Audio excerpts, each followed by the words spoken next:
오늘 우리가 함께 볼 하나님의 말씀은 다니엘 5장입니다. 다니엘 5장 3절부터 6절까지 말씀. 다니엘 5장 3절부터 6절까지의 말씀 제가 봉독합니다. 3절입니다. 이에 예루살렘 하나님의 전 성소 중에서 탈취하여 온 금그릇을 가져오매 왕이 그 귀족들과 왕후들과 후궁들과 더불어 그것으로 마시더라. 그들이 술을 마시고는 그 금, 은, 구리, 쇠, 나무, 돌로 만든 신들을 찬양하니라. 그때에 사람의 손가락들이 나타나서 왕궁 촛대 맞은편 석회벽에 글자를 쓰는데 왕이 그 글자를 쓰는 손가락을 본지라. 이에 왕의 즐기던 얼굴빛이 변하고 그 생각이 번민하여 넓적다리 마디가 녹는 듯하고 그의 무릎이 서로 부딪힌지라. 아멘. 요한복음에는 예수님께서 이 땅에 오셨을 때 세상 그 누구도 알아보는 사람이 없었고 받아들이는 사람도 없었다고 기록되어 있습니다. 그래서 예수님은 부활하시기 전까지 성령이 오셔서 제자들의 마음을 바꾸시기까지 십자가에 달리셔서 죽으실 때까지 세상으로부터 계속된 반대를 당하셨습니다. 지금도 마찬가지입니다. 성도들이 모인 교회를 제외한 모든 세상은 예수님을 반대하고 있습니다. 적극적인 반대를 하는 사람도 있지만 소극적으로 반대를 하는 사람도 있죠. 예수님의 뜻을 따르지 않고 주저하고 있는 사람도 사실은 반대하고 있는 것입니다. 나는 예수를 좋아하지만 예수를 믿지는 않는다라고 하는 사람도 반대하고 있다는 것이죠. 세상 속에서 머무는 것을 예수님과 함께하는 것보다 더 좋아하기 때문에 예수님을 좋게 생각하더라도 그 뜻을 따르지 않는 것입니다.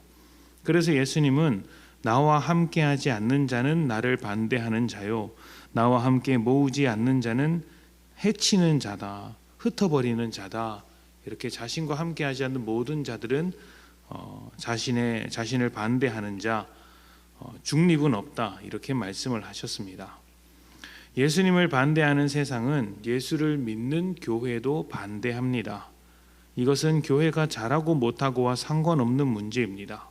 삶의 가치와 방향에 관한 문제이기 때문이죠. 그래서 교회가 아무리 잘해도 교회와 함께하지 않으며 반대하는 입장을 견지할 수밖에 없는 것입니다. 세상은 교회의 반대 위치에 서 있습니다. 오랜 역사 가운데 교회는 세상으로부터 반대를 당했습니다. 초대교회도 핍박을 당했고 그 이후 수많은 민족과 나라들로부터 반대를 당했습니다. 물론 교회가 세력을 잡아서 수많은 지지를 받는 때도 있었습니다. 그러나 그때는 세상과 교회가 같은 방향이었을 가능성이 굉장히 높습니다. 권력을 추구하는 세상에서 교회도 함께 권력을 추구하면 지지를 받을 수밖에 없죠. 또 함께 물질을 추구하면 지지를 받는 것입니다. 같은 편이라는 소리죠.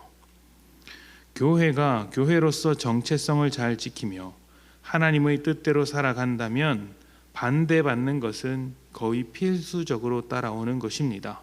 그리고 그 거센 반대 속에서 때로는 힘을 잃어버리고 패배하는 것 같은 순간이 오기도 합니다. 교회가 왜 이렇게 힘이 없는가? 교회가 왜 아무것도 아닌가라는 생각이 밀려들 때가 있죠. 바벨론에게 나라가 망한 이스라엘이 그랬고 또 지금 우리의 현실 속에서 한국 교회가 그럴지도 모르겠습니다. 세상이 힘을 얻고 교회는 패배하여서 역사의 뒤안길로 점점 사라지는 것 같은 분위기가 알게 모르게 있더라는 것이죠. 느부갓네살 뒤를 이어서 벨사살이 왕위를 오릅니다. 그는 자신의 권력을 드러내기 위하여 귀족 1000명을 불러서 잔치를 베풀었습니다. 이때 술을 마시기 위해 사용한 그릇이 예루살렘 성전에서 탈취해온 그릇이었다라고 이야기를 합니다. 성전 그릇이었던 것이죠.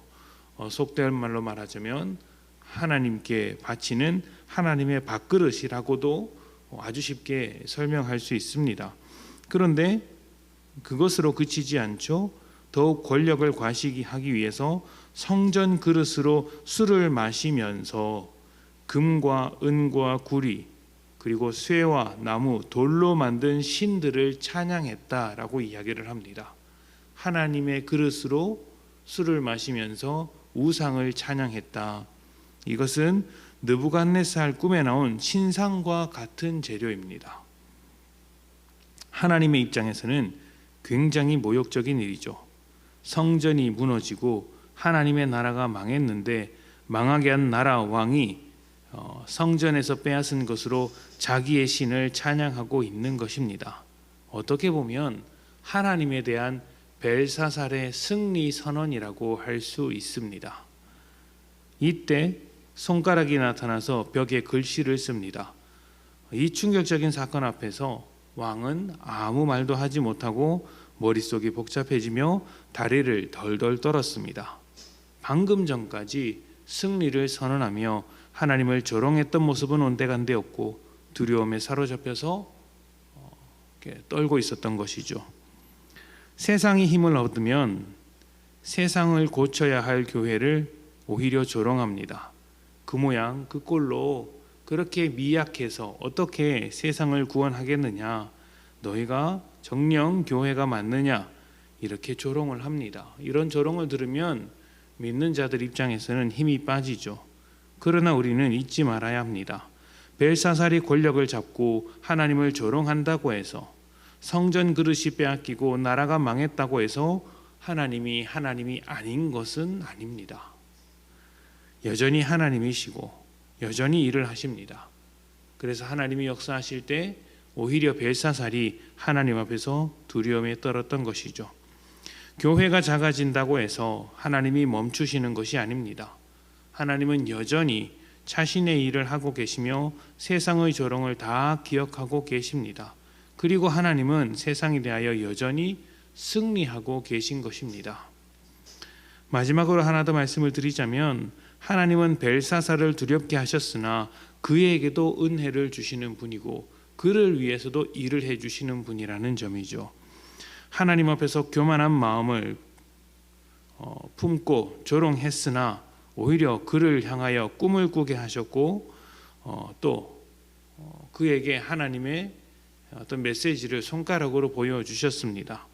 이것을 통해 다니엘을 또 만나게 하셨고 다니엘을 통해 하나님의 메시지를 전달해 주셨습니다.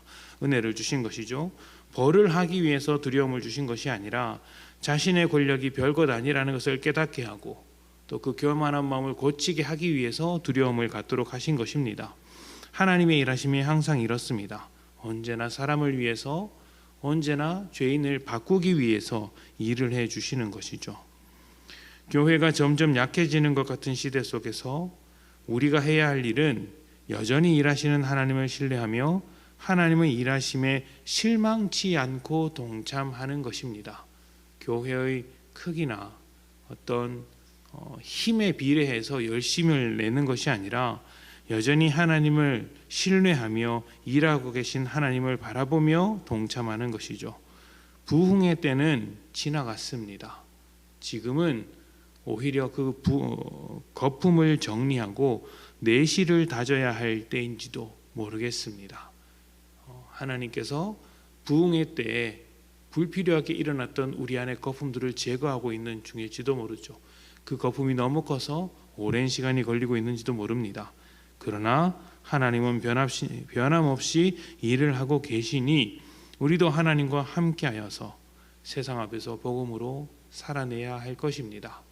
여러분의 삶 속에서도 믿음이 조롱받을 때가 있으나 하나님의 일하심이 여전하다는 것을 기억하고 담대한 믿음으로 세상 앞에 서시기를 축복합니다. 함께 기도합니다.